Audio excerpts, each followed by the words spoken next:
Good morning, one and all. Welcome back to Red's Homestead. I'll be honest, today is a day that I've been dreading. Well, now I've got Mr. Tron with me. I'm dreading the day because it's going to be an expensive day. We are completely rewiring the sub panel all the way back to the house. So here's some fun and exciting stuff happening today at Red's Homestead. Electrical. So let me show you what I'm dealing with. The workshop has no power, and I figured out why. After a lot of trial and error, I found this guy is the main power source that goes to my wire. Aluminum wiring. This stuff got hot, melted the breaker. That's kind of scary. So I'm going to Lowe's, getting a new breaker, and fingers crossed. Praying that it only melted here. Aluminum wiring. It can melt anywhere, and this stuff is buried underground.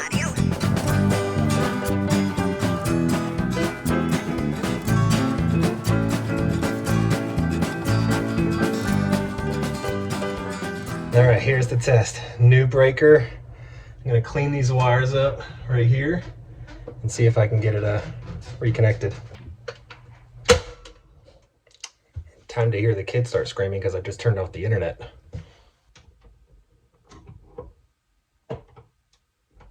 Everything is wired and connected. Moment of truth. All right, power in the house is good.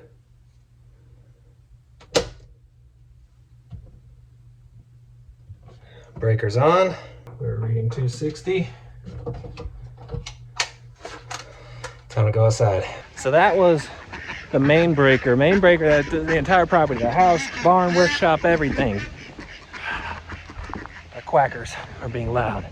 So we start at the beginning, and that's where I think the problem is now. Now we're gonna go check the sub panel though and make sure this one's good. Sub panel is right here in the barn, and it's ugly. Very jerry-rigged. That breaker's janky. Nothing. The only other explanation is that somewhere from the house to the sub panel, the wire is melted, which it's not good. So that means I have to dig it up. Good morning, one and all. Welcome back to Red's Homestead. I'll be honest, today is a day that I've been dreading. Well, now I've got Mr. Tron with me. I'm dreading the day because it's going to be an expensive day. We are completely rewiring the sub panel all the way back to the house. Well, there's a line that runs under the ground to the house. Somewhere in that line, I've lost power. So instead of just digging everything up and trying to find it, the easiest way is just to rerun everything. So my only saving grace in labor is that I won't have to run it all the way and figure out how to run it all the way into the house to the main panel. I have a different breaker that connects to this box down here, and this box is kind of left for a future build, and it has all the wiring I need, so that I can just connect to this and go all the way up there. Also, I do have about 20 feet of the wire that I need, which saves me about, I don't know, almost $200 of wiring. But even with this, we're still talking $600 at least. The big future problem, even after I fix this, is that there is no ground coming from the main panel going to either this box right here or the original wiring going up to the sub panel. That will be something I have to eventually add to the main panel in the house. And even with all this extra stuff that I was able to get for free, the reason this build is going to be so expensive is that, you know, if I was just running straight to the barn, I'm just running light fixtures and outlets. It's not, you know, a huge load. But it then goes to the workshop. The workshop is built like a second home. It's plumbed and wired for everything that you need for a new house. So it has a pretty big wiring. I'm actually getting 4-gauge wire, which is what comes down from here to continue all the way to the workshop. So that's where the big expense is. Now, if I didn't have somebody to call, I would not try to do this myself. I will do, you know, like the inside electrical, running everything for the lights and all that good stuff, but running power like this is definitely out of my league. There's a lot of regulations that you have to follow, and you know, I am not 100% up to what the code is, so asking those questions to make sure I'm doing it correctly is what is huge. So without further ado, it's time to go to Home Depot and Lowe's. I have to go to 2 different places because they don't have everything in stock in one place, and spend a whole lot of money that I don't have. So we are back from Lowe's and Home Depot, and let me tell you, that was not a good experience. This ended up being about $900. I am never gonna financially recover from this. This is what $400 of wire looks like. It's only 60 feet, but it's enough to get me to where I need to go. This is also upgraded and improved wire from what they ran currently. Currently it's only 3 strands. You have 2 hots and a neutral, no ground whatsoever. This actually has a ground with it, so it's a little bit more expensive, but it's what you need. You gotta have something grounded back to the main panel. I'm not going to be able to do that right now because that requires digging underneath this concrete back to the main panel, but I'm going to have it at least wired so that I can do it at a later date. These are the 3 wires currently running to the barn. I could cut these and splice into those, but just in case there's something, I don't want to break that line. I'd rather figure out where that problem is somewhere down the road before I do anything like that. I'm going to go ahead and connect up to this empty spot right here, and then just run it all the way to the barn. So I'm testing the hot and neutral.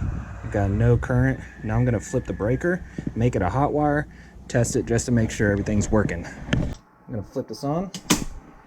That's to the box outside, but you can see, I don't know if you can, it's reading now 131, so we have good current to this wire.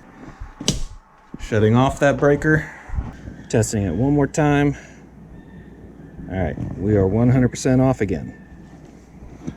Now it's safe to work with. So I'm gonna dig my hole so I have access to underneath to that box and I can run the wire through. I gotta be careful because there's wires down there. There's one that's already running down towards the barn right now.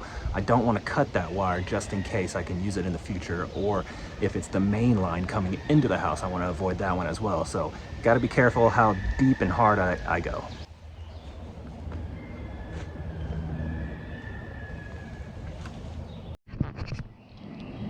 And this is what I'll be using to splice these wires together. You've got one wire going on each side. You clamp it down. This goes on top of the wire. It heats it up and shrinks it down. And this is just a antioxidant compound. I put it on top of the wire, which stops any kind of corrosion starting years down the road.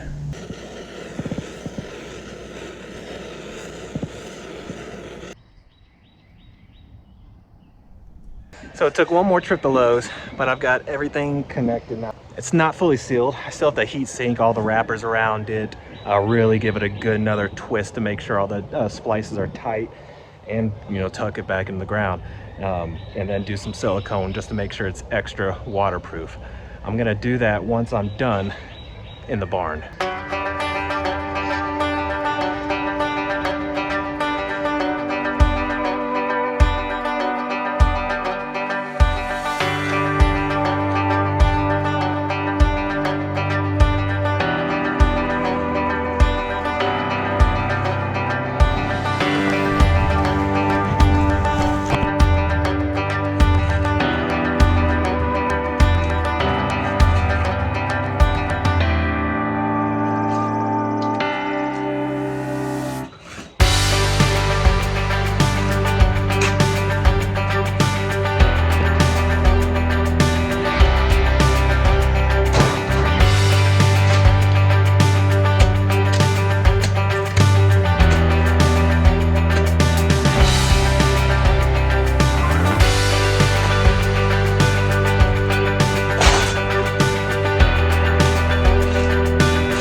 Can't tell if that's a no-no spider or not.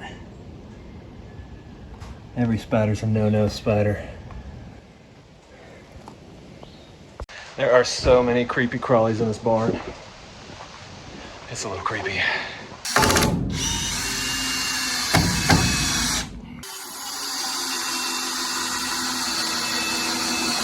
So let me tell you where we're at so far. It's just all the kind of the manual labor of running the wire from the corner of the house, going under the fence, going under this back wall of the barn, and then under this side wall of the barn to up to where the sub panel is going to be.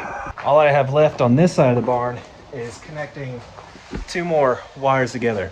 I've got the last of the wire that I bought, and then I got some from my father-in-law, which has saved me probably, I don't know, $200. That I'm going to run the rest of the way. I figure I'm going to go ahead and put a box right here on a board that I just put up between these 2 posts, connect them inside that box, then I'll have all the cables ran for my sub panel. And then one thing you're going to see, there's going to be tons of slack in this line, probably an extra 5 or 6 feet. I want that just in case I'm screwing up and I got to fix something, move something. I'm going to have some extra line. If it's too much, then I'll just bury it.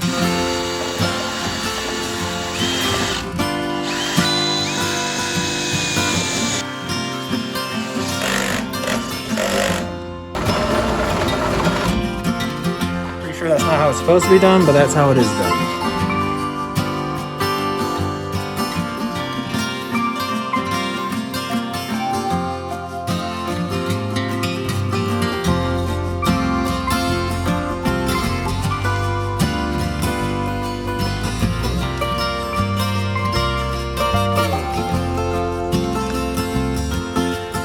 Well, I realized I need a bigger box down there, but everything's connected up. Just haven't been wrapped and covered yet. So now we're gonna move to the actual panel. All right, first step here is connecting all the old wiring.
Look at there.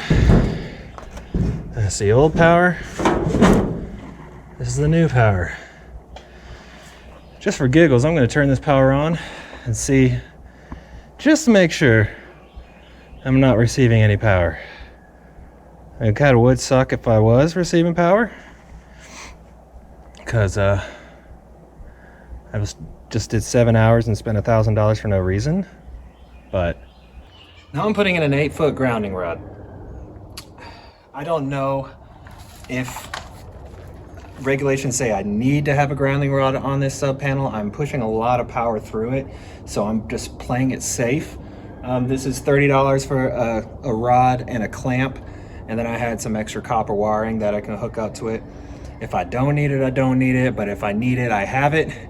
I'm just praying there's not a boulder underneath this barn because I'm going down 8 feet plus another 1.5 feet under the ground. So it's going to be about 9 feet down.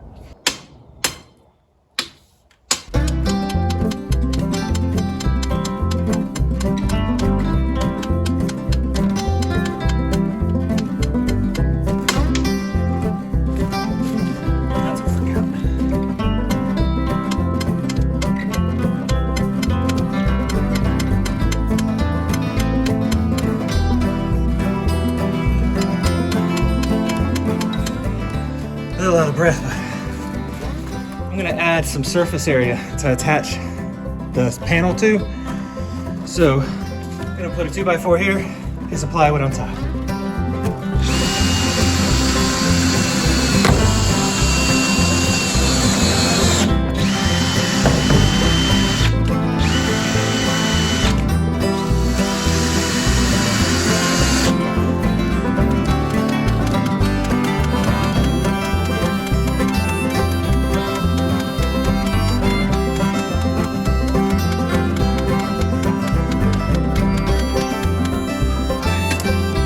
One more break.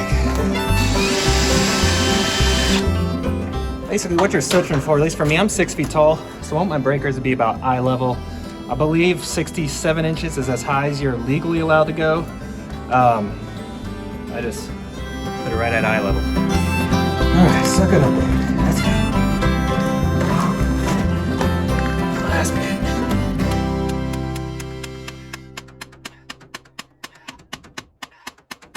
All right, that will be buried. Grounding clamp. Simply goes on it, put your wire, and it attaches and clamps down. The two things I want to go ahead and run the wiring. I'm going to go ahead and run the wiring through the PVC pipe, including the grounding rod.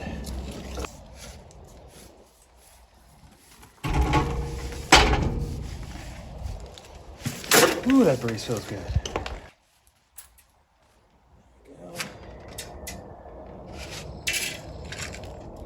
That's not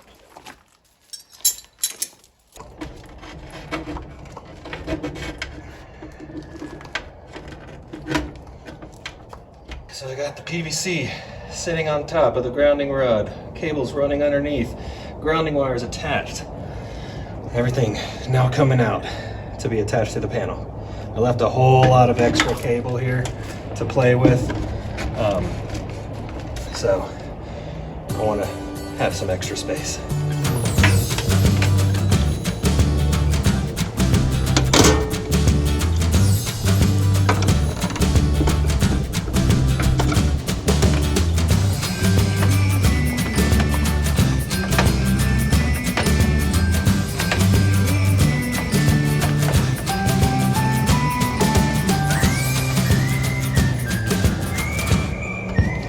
Grounding rod done.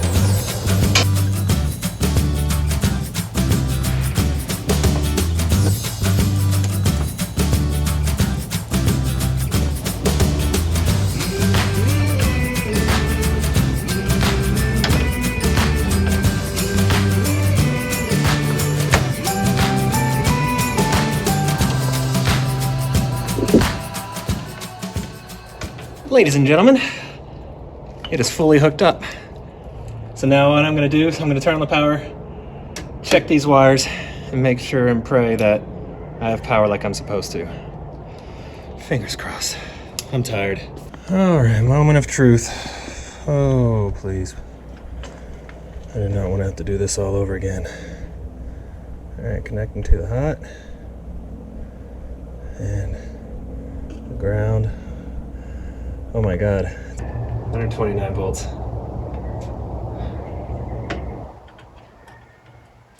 130 volts. It works. Can I get an ad? Wow. Now all I do is take the power from here to the workshop and install the breakers. Power is shut off, but always, always, always double, triple check every single line to make sure you got the right breaker turned off. And we are now sitting at 0.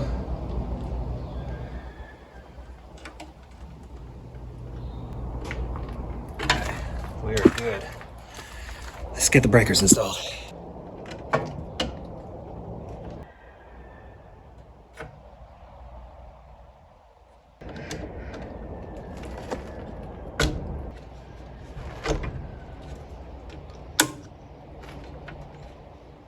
Moment of truth.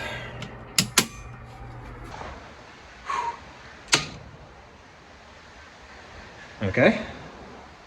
Now the workshop should be powered. Oh boy. I'm nervous.